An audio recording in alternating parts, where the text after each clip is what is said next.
very unruly student who never studies what he's supposed to do.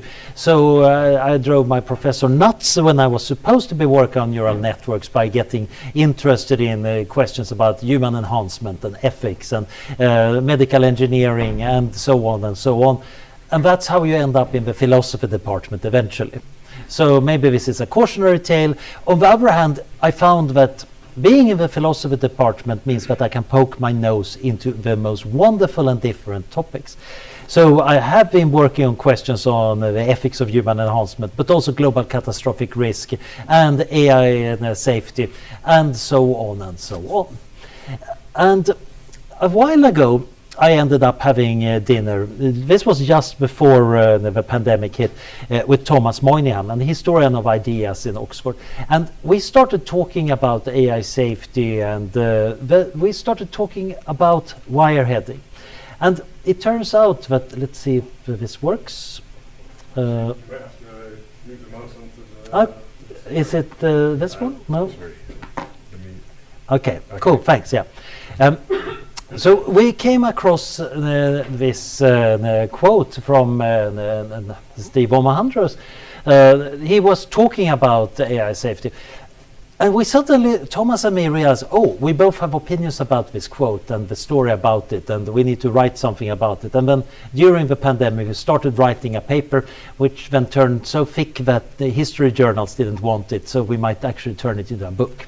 And this talk is in some sense playing around with the contents of this book. But what he was talking about here, Omohandro, is that this story that I think many of you, or probably most of you, have heard one way or another. But sometime in the past, people put electrodes into the pleasure center of rats, and the rats became totally addicted to pressing a lever to get this stimulation, and that then led to them just doing that until they starved to death. And it's an interesting story because it's not entirely true. It's still somewhat true. And it is, of course, used here when Omohandro is introducing the problem that controlling artificial intelligence might actually be a really problematic thing. Because in many of our systems, we have some form of reinforcement signal that maybe the AI system could find a way of manipulating, and this could lead to bad behaviors. So Thomas Moynihan and me, we started thinking about this, and it's an interesting one because the story has a lot of rich and funny details. So getting into the kind of classic wireheading myth. So in 1954, James Olds discovered pleasure. I love that sentence because it sounds rather weird. Wait a minute, haven't we humans always known that there is pleasure? Pleasure is kind of one of the obvious things about the world to most of us. It's true, but if you're in academia, you can sometimes make yourself forget obvious facts about the world in ways that makes for good academic theory constructions. So in the 1950s, behaviorism was totally dominant in psychology. This was the view that the previous attempts at understanding the mind by introspection have kind of got derailed because people are bad at introspection and come up with all sorts of crazy explanations of what we're doing. And eventually it became clear that we don't really know how much we can trust any of this. So then the behaviorists said, look, we're going to do science. We're going to do proper science, and that is based on observation and experiment, and none of that wishy-washy imagining weird mental things. That is not proper science. Instead, we are going to do an experiment and measure how much the animal is doing X under these considerations and Y under these conditions, and then we can write a good paper with proper statistics. And this was, of course, very much the era where you have Pavlov's famous dogs. A beautiful demonstration that certain stimulus led to certain responses. And then Skinner did the classic Skinner box experiment where he put an animal into a box and the animal could do various things, but if it was a chicken and picked on the right button, it got a food pellet and it would learn how to do that, or it could get an electric shock and it would learn not to do it. And you could do operant conditioning. You could build up good theories without talking about that unscientific stuff inside any mind that might or might not exist. And why do animals do things? Well, at this point, the behaviorists developed a theory, and that was drive reduction theory. Basically, if you're hungry, you're going to do things until you're less hungry, and then you're stopping doing things. So a hungry chicken is going to try various things until it's not hungry, and then it no longer has the hunger drive. Maybe at this point it's thirsty, so it's going to do things to satisfy thirst. But the basic idea is it's always returning you to homeostasis, a kind of stable state. Enter James Olds. He and his collaborators, they had put an electrode into the septal area of the midbrain of rats and connected that to this little self-stimulation device, and they found that the rats were really pressing that lever very, very intensely. This is interesting. So they wrote a paper. The paper doesn't mention pleasure in a single place. It's a totally doctrinal behaviorist paper reporting only observable behaviors. But it was kind of torpedoing that drive reduction theory.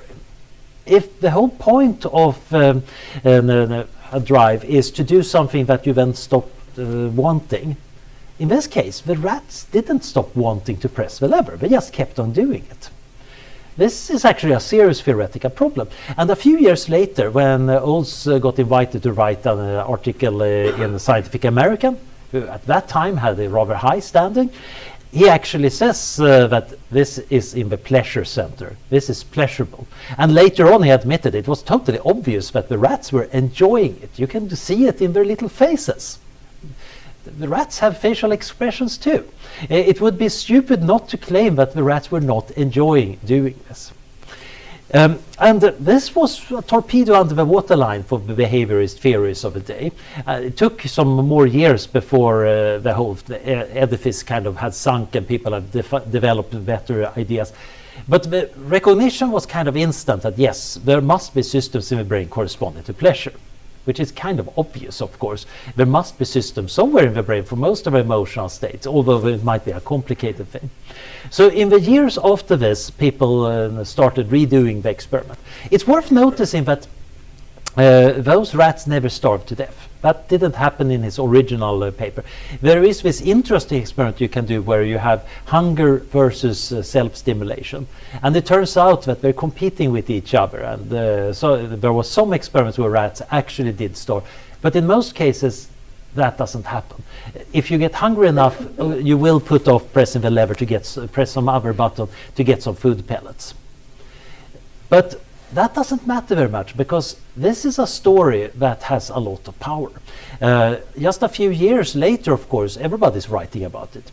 And Arthur C. Clarke and Isaac Asimov, who's of course well known as science fiction authors, but they're also very much science popularizers, both almost at the same time wrote about this.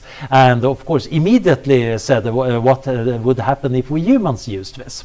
In fact, there was some neuropsychiatrists who were thinking, yeah, we should totally do this. This is great therapy. So Robert J. Heath at Tulane and Jose Delgado in New York, both were doing these experiments on humans, which was interesting as intended as a kind of treatment for various neuropsychiatric disorders, and also ethically more than a little bit dubious. Especially Robert J. Heath is very much, when my transhumanist friends say, why do we have these ethics boards that are trying to stop all the cool experiments and so on, I usually just hand them his paper about curing homosexuality by electrical stimulation of a midbrain in a human male. And at that point they say, okay, some ethics oversight is definitely needed. It's a classic paper. It's totally bonkers. Even by the standard of 1950s American South, this was weird that he got away with these experiments. His career kind of ended in the 70s when the hippies and eventually civil rights movement got opposed to him. But that was mostly because he was also critiquing marijuana. Very weird. Anyway, the whole discussion about what happens if humans can self-stimulate again demonstrated that, yeah, humans who get a chance to press the button to get stimulation here feel a strong urge to do it. It also shows that it's not quite as simple as, oh, it's just pure pleasure. In fact, there is a difference between wanting and liking something. The pure pleasure, that is the liking. You enjoy the state you're in. But quite often, motivation is more about wanting to do something. And indeed, a lot of the locations you can put electrodes in the brain seem to affect the wanting system much more than the liking.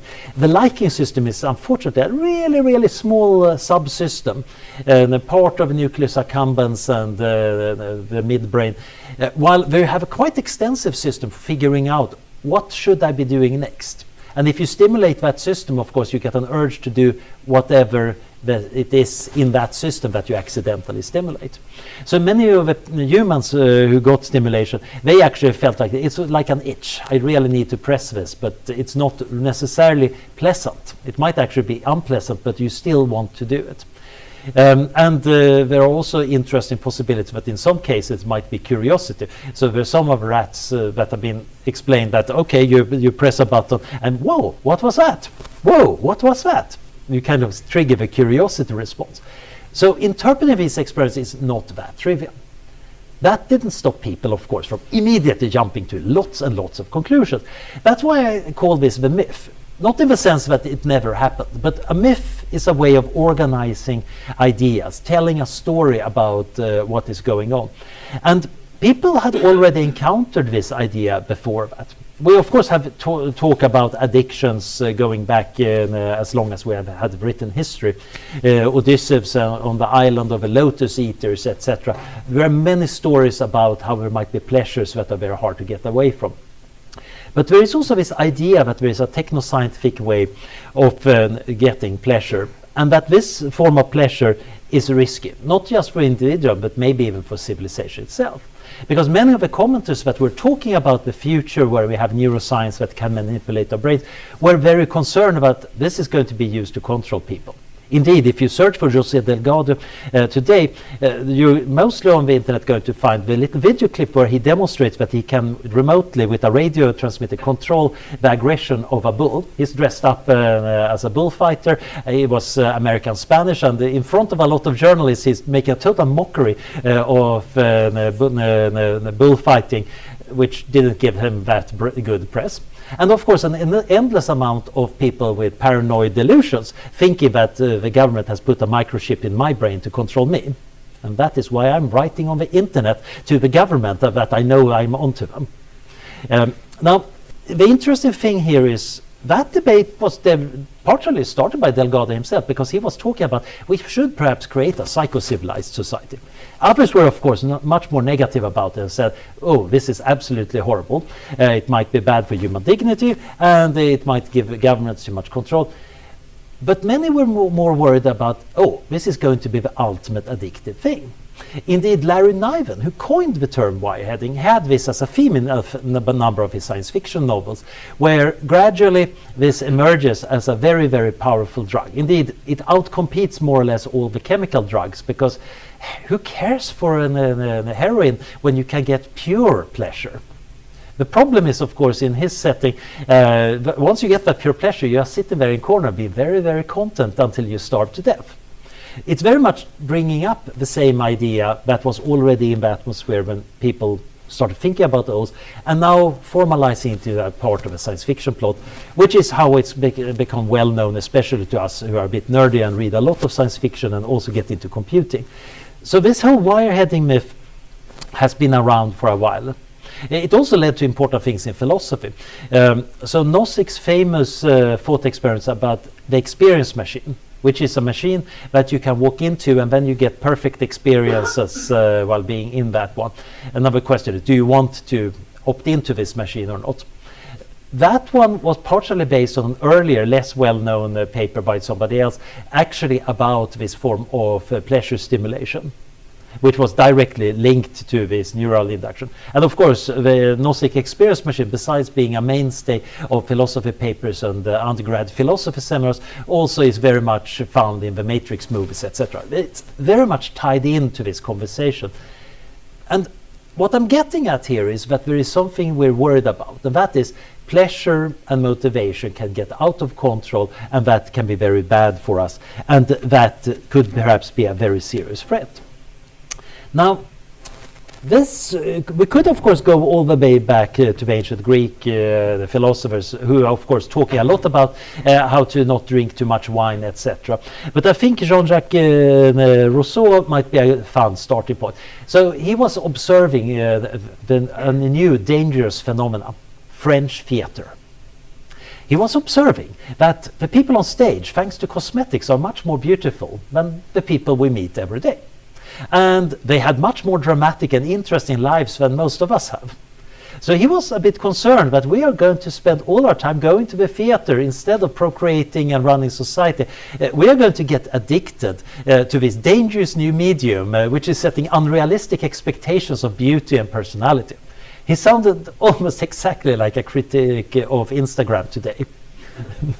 And I think many of the Instagram critics also think that, yeah, Instagram might be having the same dangerous effects, but we're making it all a mask, all a bit of a theater rather than living an authentic life. But you can, of course, argue that maybe this is inauthentic. But others have said, no, this is powerful enough to actually break our civilization. And this is partially because it's a form of supernormal stimulus. So in etology, the study of animal behavior, supernormal stimuli were kind of discovered and described in the 1950s by Tinbergen. So he observed that in many cases there are reflexes in animals for how to orient themselves. For example, a bird will try to nest eggs, and generally they try to identify eggs by their round, egg-shaped. They need to have the right spots if you have a species with spotted eggs, and they go for the largest egg. So if you make an artificial egg much bigger than the normal egg is for the species, it's going to try to nest on that in favor over its actual eggs. Similarly, chicks of seagulls typically in some species recognize the beak of a parent by it being a yellow elongated object with a red spot on it. If you take a stick and paint it yellow and add 3 red spots, it's way more interesting for the chick than its actual parent's beak, and it's going to try to beg for food from that. This is of course fun, and you can make a lot of good papers about it and nature documentaries, etc. But it leads to a disquieting feeling that if various animals around the animal kingdom fall for this, maybe we could fall for it ourselves. Indeed, when you start thinking about it, we might be actually making supernormal stimulus all the time. If you think about the exaggerations we have in art and so on, they might actually take certain characteristics and make them stronger. And we might say that makes it more appealing. So when we think about, for example, the Stone Age Venus figure, she's rather heavily endowed. And of course, if you go onto the internet and look at pornography, again, people there are ridiculously beautiful, ridiculously well endowed in various ways, etc. And many people find that very, very appealing. We're also creating supernormal stimuli food-wise. We're adding spices. We're making things that are full of things that stimulate us. I was somewhat shocked when I discovered that the healthy jackfruit hamburger on the airport yesterday had 1,790 calories. One hamburger. It's probably absolutely delicious because they have been pouring on fat and sugar and carbohydrates and all the things that make life feel very good, but it wouldn't be exactly healthy eating. But it's kind of irresistible, I think. I managed to withstand it by not ordering it, but I was kind of almost tempted, given the topic of this lecture, just to try it for science. But yeah. I managed to avoid that.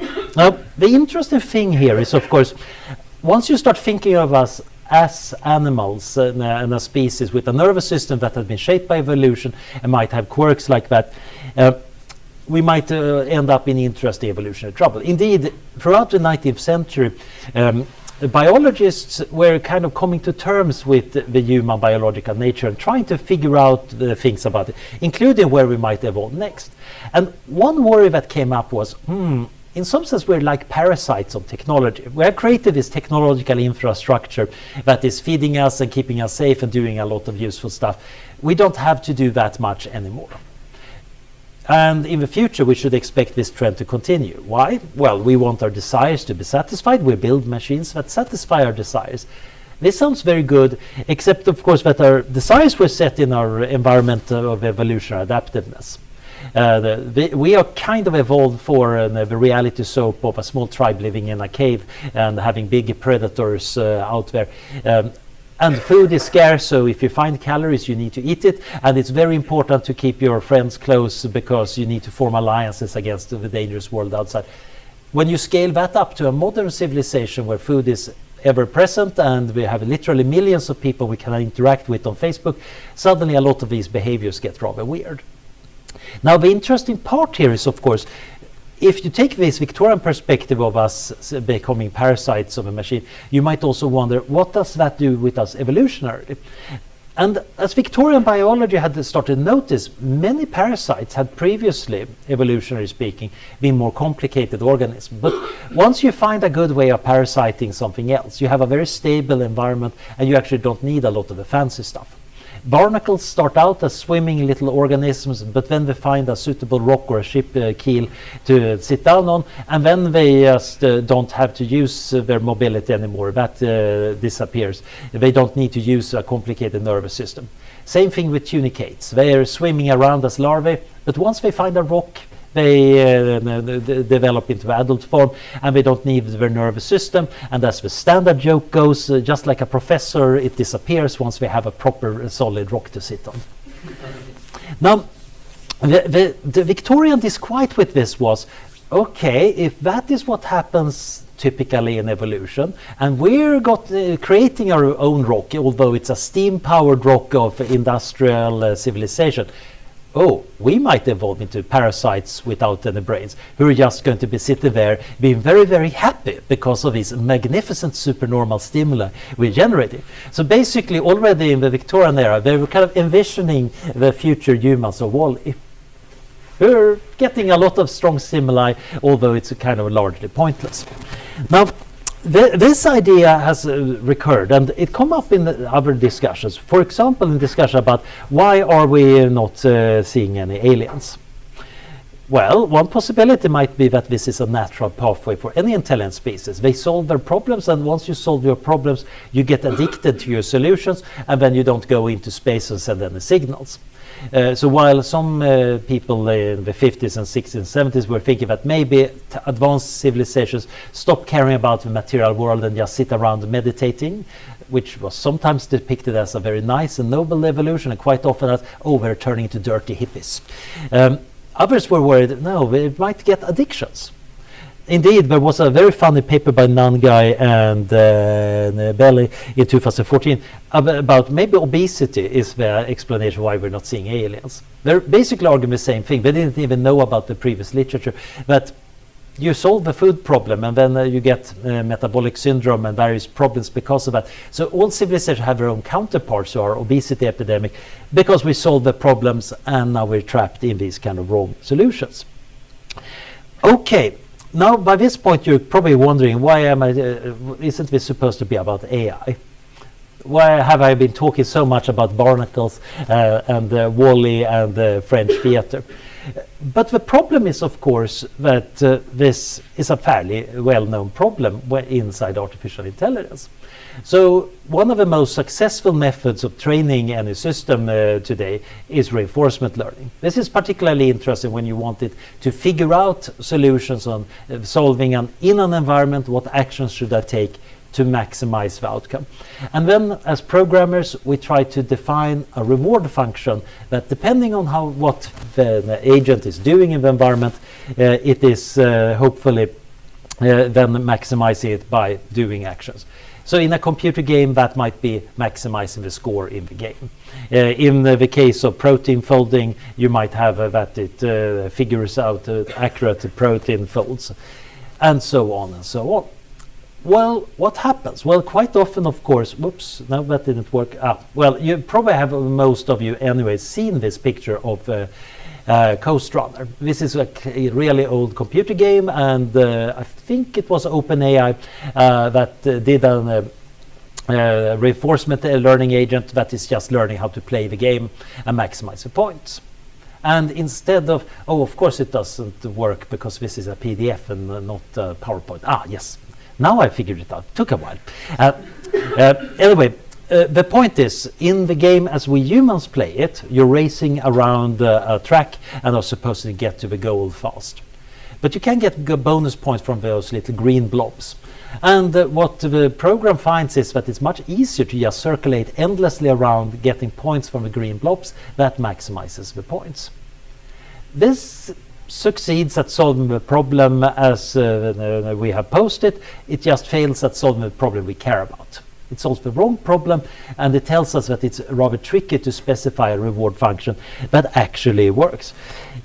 So this, there is a whole discussion here about specification gaming and reward hacking. So specification gaming is that we have specified some reward, and the system is trying to figure out a way to maximize that reward, but quite often finds loopholes in our specification of how to get there. You can also, of course, directly try to get rewards. For example, you might have a situation where you intend to design a system where it finds some clever solution on how to solve a problem, but it just finds a way of jumping over a wall or breaking through the wall or getting the reward straight away. And once it's done that a few times, it knows how to do this very effectively. It optimizes for that instead of your solution. Now, in toy problems like the ones that OpenAI have been tooling around in these two examples, of course, you see it instantly, and it's not much of a problem because you just reset and you try to change your specification. This gets much more problematic when you have a complicated world where the consequences of a specification is much less clear. Another OpenAI experiment had a more elaborate world with agents playing hide and seek, and they got a lot of very complicated dynamics because the agents figured out bugs in the physics engine, so they could do weird surfing and move things around that was not supposed to be moving around. Which again, I think totally valid solution in some sense, but it would be rather dangerous if we applied that to robots out in the real world. Partially because they would be applying it to the wrong physics, but also that we really don't want the reward hacking. If we imagine that the reward is instead handed out by a grad student sitting pressing a button every time the robot succeeds, eventually the robot might figure out that if I just squeeze the grad student, and the grad student is going to press the button continuously. Ha-ha! A very good and valid solution to the problem, but not a very good situation. Typically we have this problem that we actually have a lot of other assumptions about the situation that are not going in there. Why are we even trying to build this system? That's a very separate problem, but it's usually not part of a reward function. And this is, of course, particularly interesting when we start thinking about embedding our agents in the world. It's one thing to have a little software system, but once the robot can squeeze people or put a brick on a button or solder its own electronics so it gets maximum reward, we have a bit of a problem. In some of these cases, of course, the problem might be relatively minor. Okay, the robot sabotaged itself and is now getting maximum reward, and it's just sitting there in a corner smoking silently. Okay, that was expensive, but we can live with that. But the real scary thing is, of course, if you have an agent that is now taking a lot of proactive actions to maintain a very high reward without necessarily sitting in a corner smoking. Normally, our failure as humans is not functioning very well in the environment. But we might see failure modes in artificial systems where they're doing a lot of very effective things in the environment in order to maintain a very faulty motivational state. So that is definitely worth figuring out solutions to. Now, one little paper a colleague of mine, Michael Cohen, did was demonstrating that he could actually formally demonstrate that this actually happens. And he had a little toy situation where there is an action and a reward, etc. And then the system itself is getting a screen telling its reward as a number. And then he demonstrates that basically the system might be thinking about the world and wondering, is it the number itself that matters, or is it the display? And it might even do clever things like doing experiments. And it turns out that if it's clever enough, it can actually come to really crazy conclusions and then very reliably start giving itself maximum reward. This is slightly disturbing. It's also nice that you can actually set out and get into the nitty-gritty details on what happens in this particular scenario. Now, you might of course want to check all the assumptions here, and you might also want to try to design a system that is still useful but avoids some of these assumptions. So in this case, it's still very much of a typical academic paper where we only have two hypotheses about what's going on. In real agents and real minds, of course, typically we have many hypotheses. I think one of the most important one is that thing about the agent does not have a large inductive bias favors one hypothetical goal. When we humans think about the world, we have inductive biases because we evolved to be a particular kind of animal. And we're also grown up in a culture that has told us a lot of things, what's right and wrong, what's likely, what's less likely. We have a lot of biases. We don't come into the world assuming every hypothesis in the world being equally likely. This means that we think some things are much more likely than others.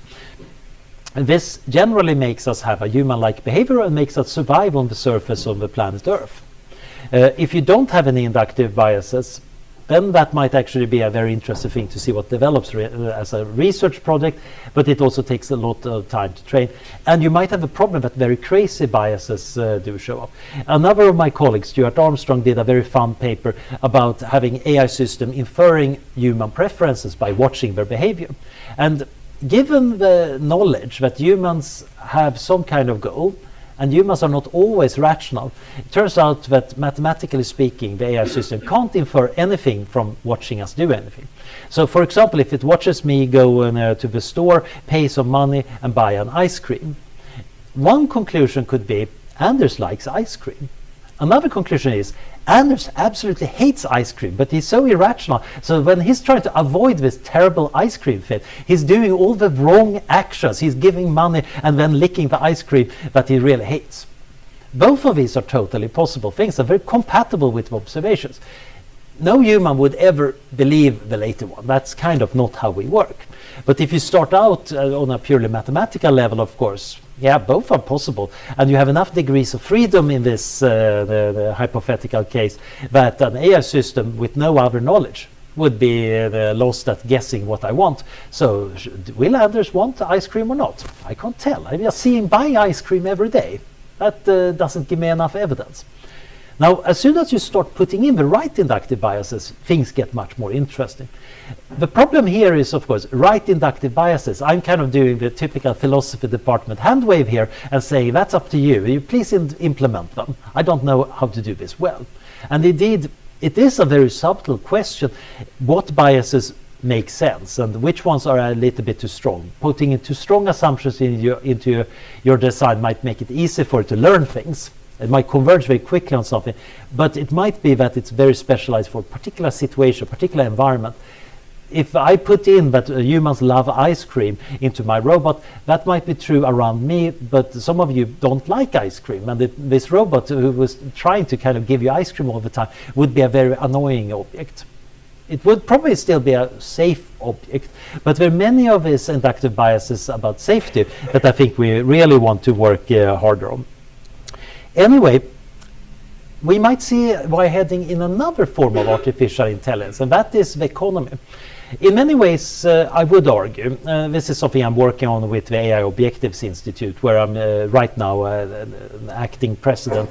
But we have been thinking about that companies and markets in many ways are artificial systems. They're not made out of software for the most part. They're mostly made out of people, rules, and intentions. So in some sense, they're very soft AI. But quite often they do behave very much like a machine. And of course, we see a fair bit of reward hacking in finance. One form of it is cooking the books. You're actually making up your accounting to look internally or externally like your company is doing much better. And this typically gets rewarded by you getting more money, and you can get nice bonuses up until the point where somebody finds out. So now you also have a motivation to keep it secret from everybody that you have manipulated the books. And now you have done things to keep stuff secret. So now you better make sure nobody finds it. So you get this interesting cycle where you try to cover up, etc. It never ends well. but it might sometimes go on for a shockingly long time. Another interesting thing is, of course, that many companies do actions to move the market or change the rules to benefit themselves. Quite a lot of, for example, tax law have big effects on companies and the various market actors. So it's in their interest to change the tax law that then changes the rewards they get. So again, they can work hard to lobby for particular loopholes that are going to benefit them. Now, there is another interesting thing, and that is, of course, that we have marketers who are also very motivated because they get paid to do it, to try to change the motivations of others. So if you're a marketer, you are not just going to try to inform everybody that product X exists. You want a large group of people with money or companies with money to want to buy X because X seems to be good for them. Now, your incentive here is not necessarily to make X good for them. You just want to make a lot of them buy it. In fact, your incentive is not even that. As a marketer, you want a big corporation that makes X to hire you to do the marketing, because that is what you get paid for. Indeed, the most important marketing you can do is actually not to the public or the buyers of product X, but the company hiring you. You need to convince them that the marketing is super powerful and can make anybody buy anything. Meanwhile, across the street, there are the ad busters and leftists and the people who really don't like marketing and advertising and all of that. And they really, really don't like what the marketer is doing. They also would like everybody to know that marketing is super powerful and is a very important problem in society. We really need to do something about it. So the marketer and the ad busters are in some sense allied about trying to convince everybody that advertising really, really works. One is saying that's bad, and one is saying that's good. But both agree that it's really working.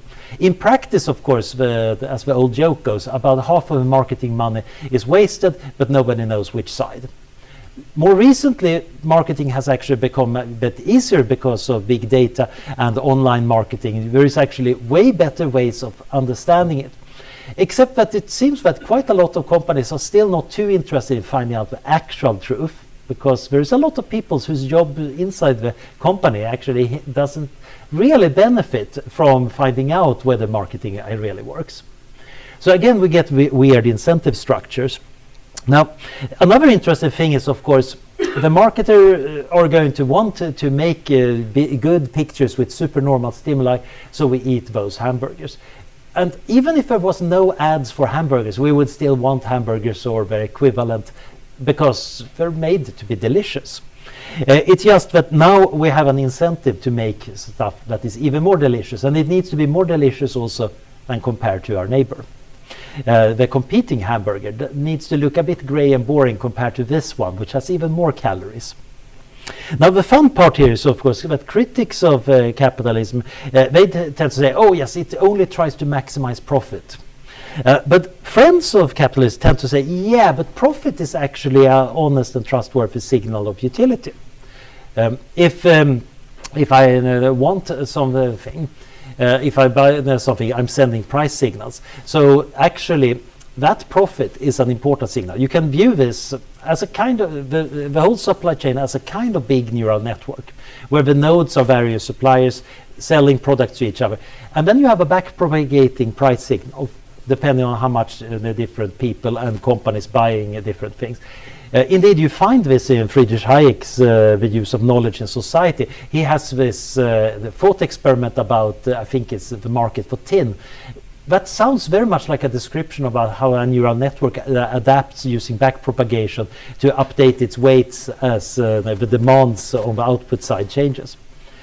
So that's kind of cool analogy. It's not a perfect analogy. I've been trying to write a paper for about a year about this, and I thought naively at the start that, oh yes, it's going to be, I just take a standard economic model of supply chain and show that it's mathematically equivalent to a neural network. Ha! Turns out that that wasn't easy. First of all, I couldn't get a standard model of a supply chain. It seems like it's not in the standard economic textbooks. They say that it's operations management or other stuff. And then it turns out to be really messy, because also you can't, weights in neural networks can be positive and negative and can range around in whatever way they want. Well, actually, I can't sell less than 0 of my product. That's very sad. And I can't sell more than I made of a product. give or take some things about futures. But basically, you get normalization. So the math turns out to be way more awkward. But I still think there is this fundamental analogy that's actually pretty good.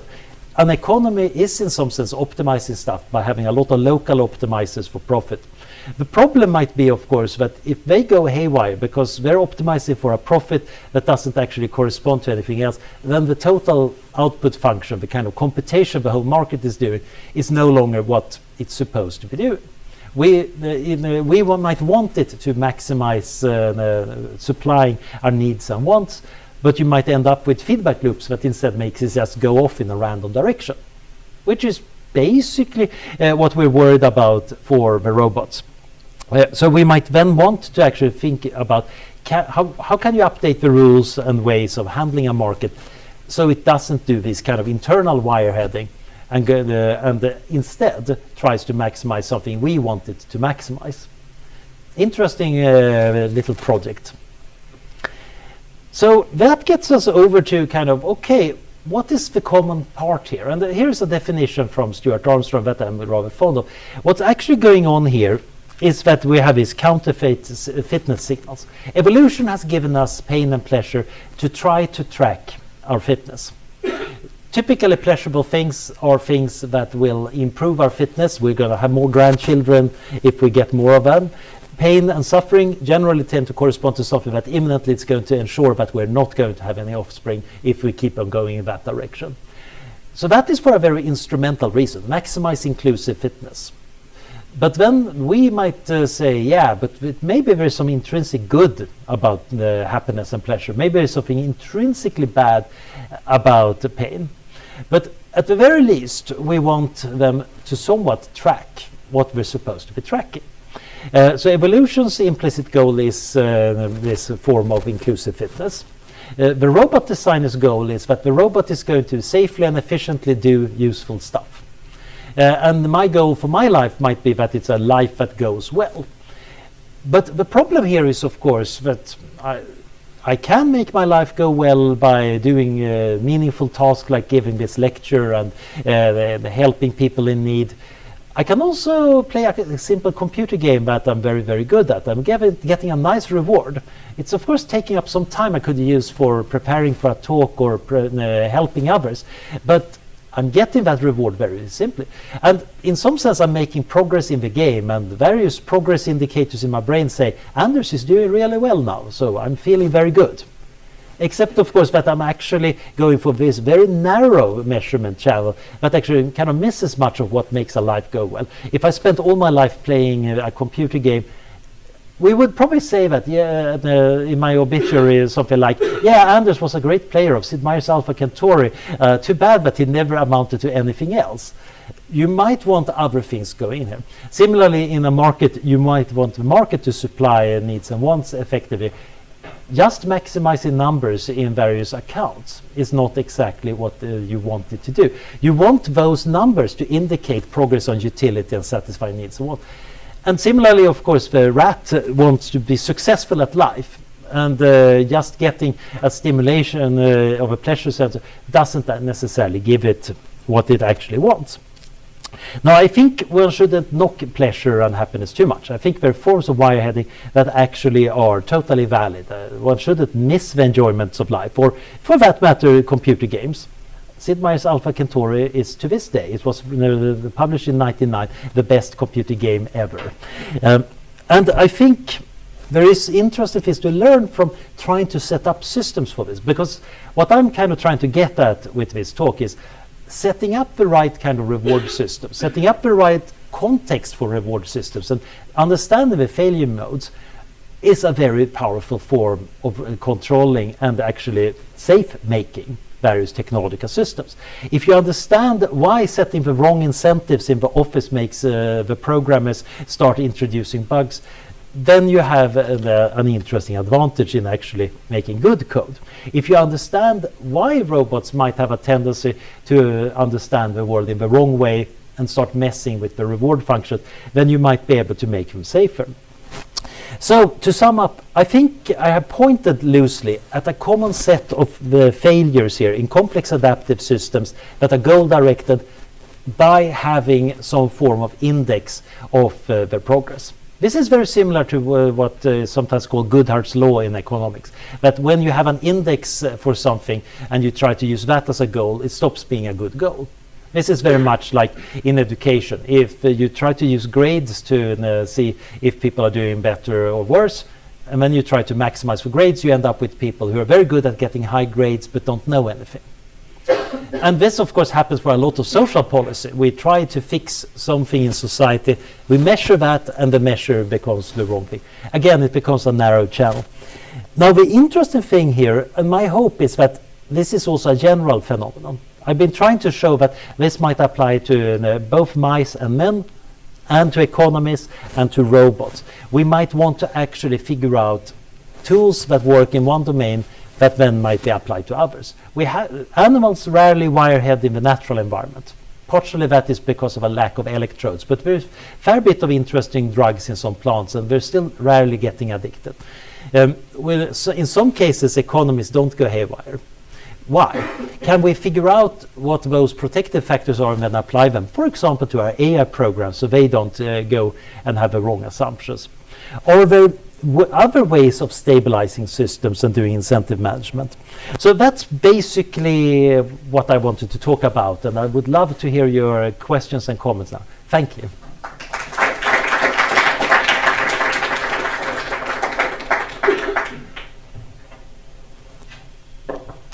Okay, you first. That's just a very simple one.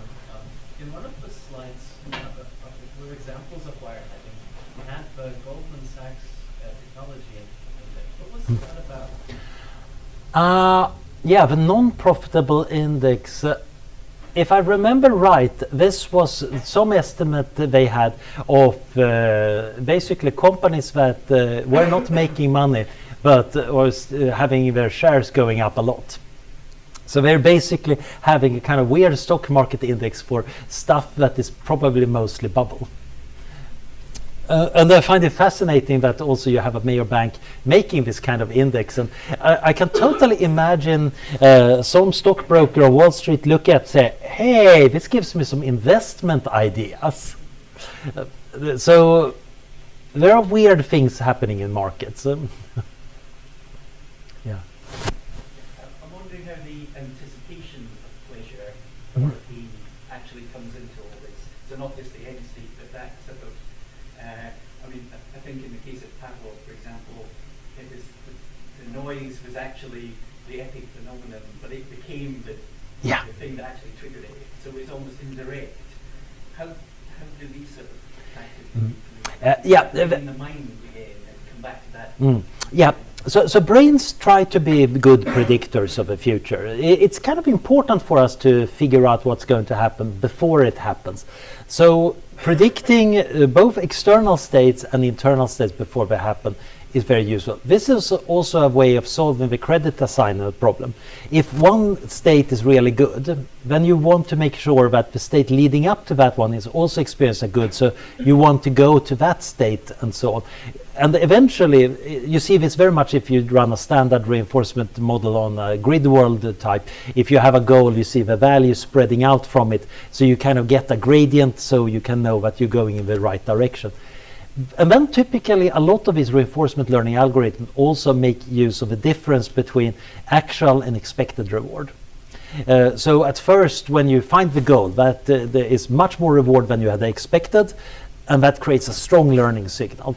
And indeed, in most people, it seems like when you get a surprise, a good thing, it felt much more strongly than when you get an expected good thing. And indeed, you can see that even in neuroscience. There are these famous experiments looking into the dopamine neurons in the midbrain of monkeys when they do these kind of things. And again, it looks, at least at first glance, totally like this kind of temporal difference reinforcement learning signal. There are complications here, which I'm totally hand-waving away here. Very interesting things about uncertainty, etc. But I think the basic thing is anticipation is important. In many ways, anticipation can be much better than the reward itself, because sometimes it's very hard to make stuff as good as anticipation is. I have a series of books at home, The Decadent Cookbook and The Decadent Gardener. It's all about decadence, and it seems like the point in these books is they're envisioning these amazing, horrifyingly expensive, exquisite or dreadful dishes, and that visualization is much more important than ever eating the dish. The garden is never built in the other book. It's all about making this absurdly over-the-top garden, which would be fantastically beautiful and horrifying and very intense. But making it, that's not as interesting as thinking about it. And this might, of course, also be a kind of peculiar human wirehead. We're living in our imagination and never going off to actually implement these things. At least in those two cases, we got to rather fun books out of it. But I do think the temporal aspect is important. On a stock market, of course, you try to figure out where it's going to go next, and you invest accordingly, which is, of course, creating a momentum effect. In animal behavior, anticipation creates a lot of interesting effect, especially when we start latching on to random signals.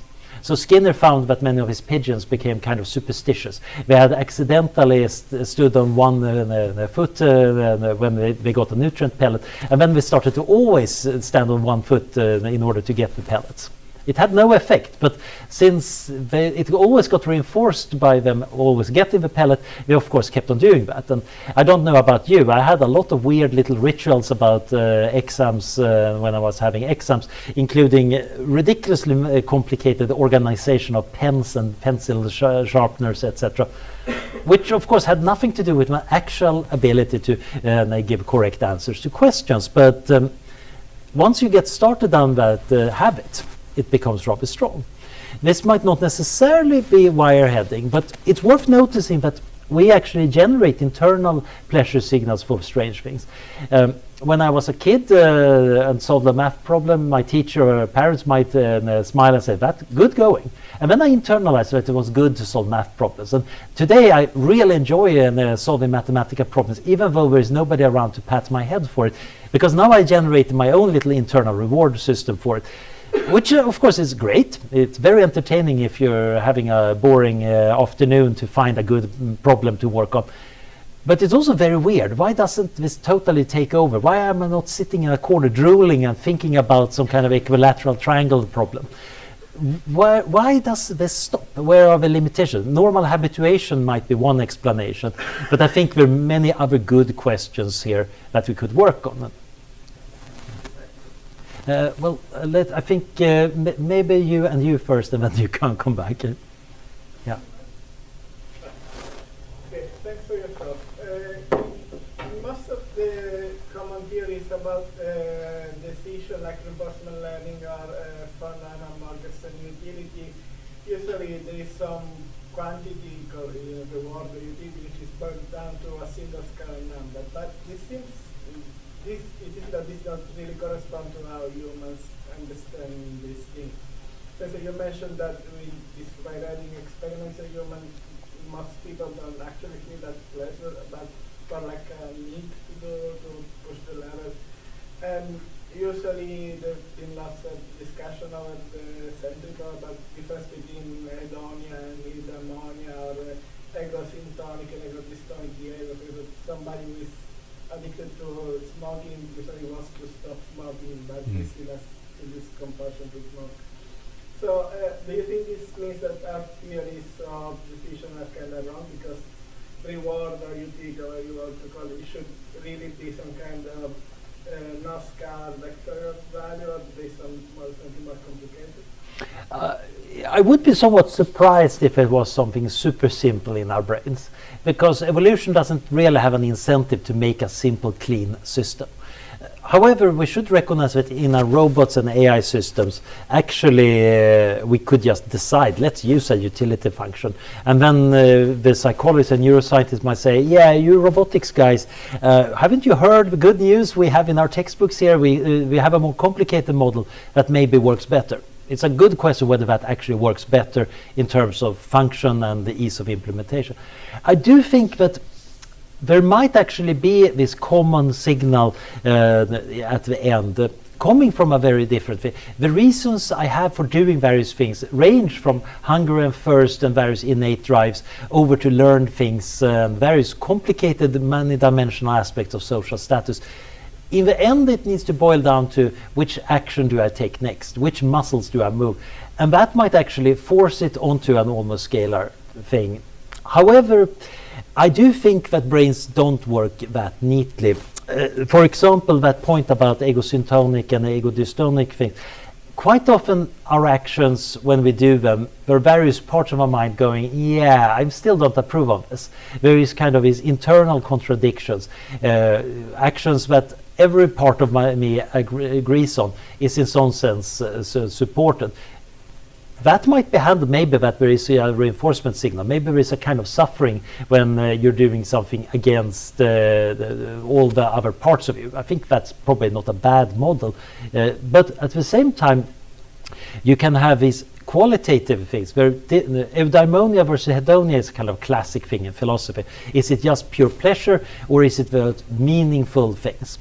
But typically when you look at doing something super meaningful, like volunteering for a charity and helping against malaria, you're maybe stressing out, you maybe not experience that much pleasure, but you're still building up a lot of interesting reward things. When you look back and think, am I doing the right thing in my life? You're actually going to feel, yeah, I do.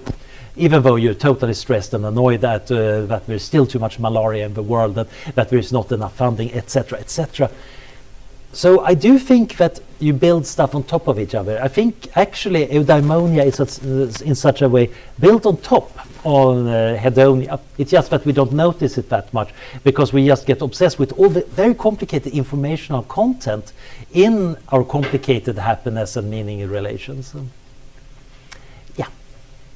Thanks, great talk. I'm very intrigued by this connection between goals and measurement. And why? Yeah. How do we come up with measurements when the goal is similar, such a difficult thing, kind of good measurements? How do we come up with one when you realize it's bad? And it's like coming up with a good reward system so complicated. How do people look at their research or optimization algorithms when the ultimate goal of the research is on the track? Yeah. So I think Goodhart's law is fascinating. David Mannheim, another collaborator with me, has written some very nice reports about trying to make measures that are harder to game this way. And one approach, of course, is not to measure one thing, to actually measure several different things. Notice that this is kind of a contradiction to the answer I just gave about how our brains seem to be doing things. But maybe I'm wrong about that, and actually we are running several parallel systems of measuring the progress. Because certainly you can measure educational progress, for example. It's much more multidimensional than number of points on a test. You can have exercises, you can have an interview, you can have quite a lot of different things, and weighed together in the right way, that might actually give, if not a fuller picture, at least one that's much harder to game. Maybe I can cheat on the test, but it's harder to cheat at convincing the teacher that I understood something. We're probably going to see a lot more of this as everyone is getting worried that ChatGPT is going to be used to give every answer to every essay question. Of course, the real question is what happens when the professors are using ChatGPT to evaluate the answers. Presumably, if we lived in a humorously dystopian world, ChatGPT would just give maximum score for anything done by ChatGPT to further its own future. But we can leave that to the side. I think the second part of your question here, could you repeat that? Your first part of the question was about the problem of these measures. Yeah. Second part is like so far these research is done based on assumption there's a clear goal, Yes. Yeah. And I think this goes back to your question, and I think in many cases it's not entirely clear that stuff should be described as actually having goals. Sometimes it's called the intentional stance, when you say that I assume this system has intentions, it wants to do certain things, it has certain goals. And that might make sense in some cases. In some cases, it might not be an accurate description. A rock falling down a mountain is actually not having any intentions to move down. However, I might be able to use my intention system as a human to anyway predict somewhat well what the rock is going to do next. So it's not necessarily a stupid thing, even if it was wrong about the rock itself. Now, there are some systems that don't have intentions at all. You can just imagine a feed-forward neural network. It doesn't necessarily have any intentions. There is no reinforcement, there is no real will. But it might have been trained in such a way that it gives an impression of intention, and maybe does it so well that actually it makes sense to attribute it to some extent. There is a good question what the large language models we're having today, how much intentionality you can ascribe to them. I think on one level it's just like the rock. Yeah, there is no intentionality at home at all. It's just that it's faking intentionality really well by looking at human texts. And human texts are full of intentionality and intention. So you just collect all of that human intentionality and squeeze it together. And now you can fake intentionality well enough that actually the intentional stance might make sense. This is very, very confusing because we don't yet have a good way of telling when this approach to systems make sense. Now, in the case of the language models, I think we understand their internals well enough to say something. But even here, I think there are some slightly subtle philosophical questions. And we're going to get other systems that are going to make us even more confused. I think swarm robotics and the emergent systems are even worse from intentionality perspectives. Here there might be a lot of local intentions that feed together to a top-level intention. Indeed, you could argue this about the market. That if you have a lot of local profit maximizers, there are various theorems that under some very, very, very strict assumptions, which I don't think are really true in real world life, you get a market that maximizes certain social goods. This is wonderful, except that I don't believe that those assumptions are truly true in reality. But they might be approximately true enough that it's not a crazy way of starting it. But I think we need a better theory here. A really much better theory. Yeah. So I was cutting off your question a bit earlier, but Or a follow-up to the anticipation thing, yeah, in terms of unobtainable hedonism, Mm. where the grass is always greener, Yeah. there's always a better burger over the road, and how that sort of features as well, including things like the Instagram effect, or going back to the theatre, or even reality TV, which is not reality. Reality is pretty boring. Yeah. So, Oh yeah. So reality has a really bad script, and fiction has to make sense in some sense, while reality is under no obligation of making sense. And that is, of course, super frustrating. It's one reason many of us like fiction, because suddenly it works well. But you can also get conspiracy theory, which also makes reality make sense. Oh yes, it's the Illuminati running the show. That explains everything. It solves one problem by, of course, introducing a really bad model of the world, but it's a model of a world that emotionally, at least, makes sense.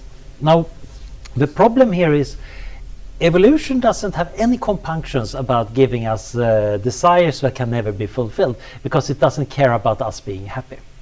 So we might go around yearning for certain things we can never get, but if that makes us do the right actions to have a lot of grandchildren, evolution is going to be happy.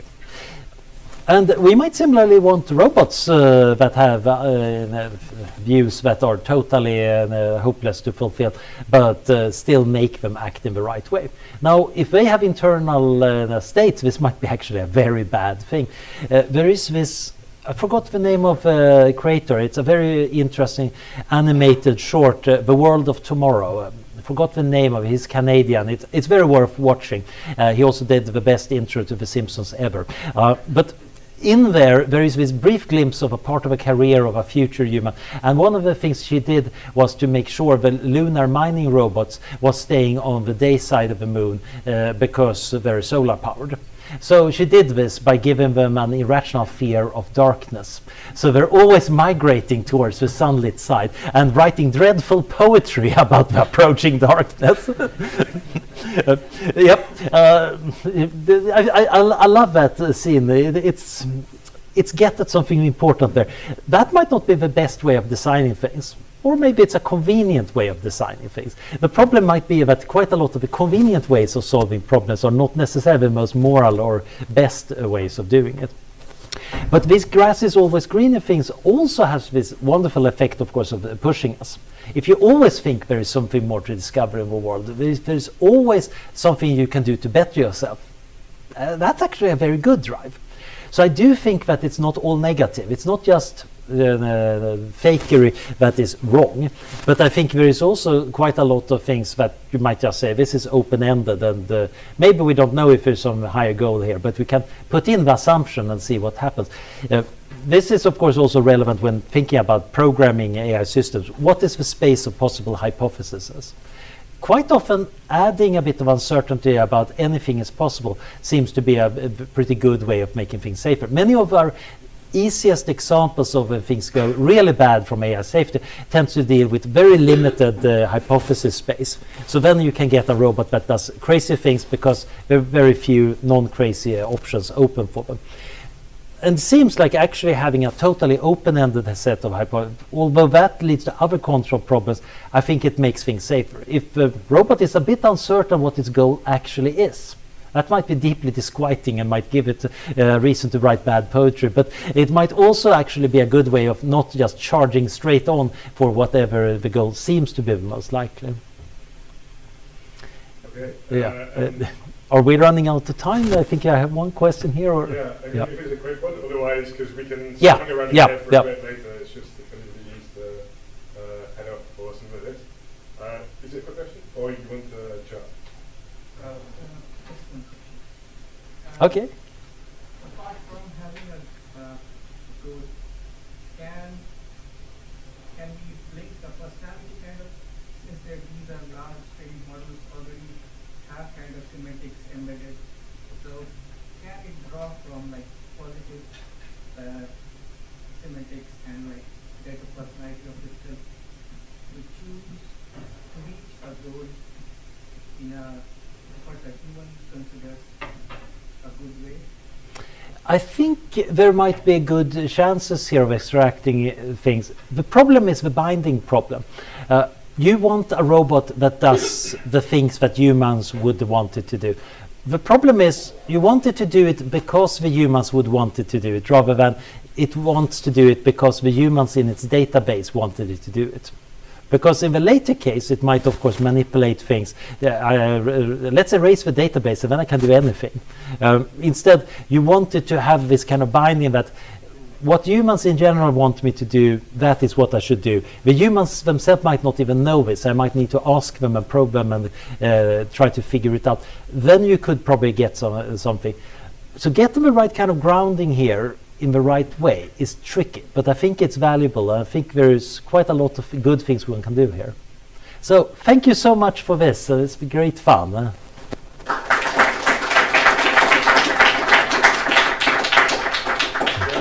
mean, feel free to hang around. I think we have this room for another 15 minutes and out here and chat. Yeah, sorry again, no refreshments, but please do chat if you're interested. On the cards are on the chairs. There's a QR code for feedback. We'd be very grateful if you have a chance. But also, if you're interested in more events like this, then there are links there to sign up to our mailing list and so on. So good to see you again. But yeah, thanks for coming. Feel free to stick around for a bit. Well, thank you for organizing all of this. Yeah, no, it was great. Yeah. I had great fun. Let's also remove this one before I forget it and take it back to Oxford.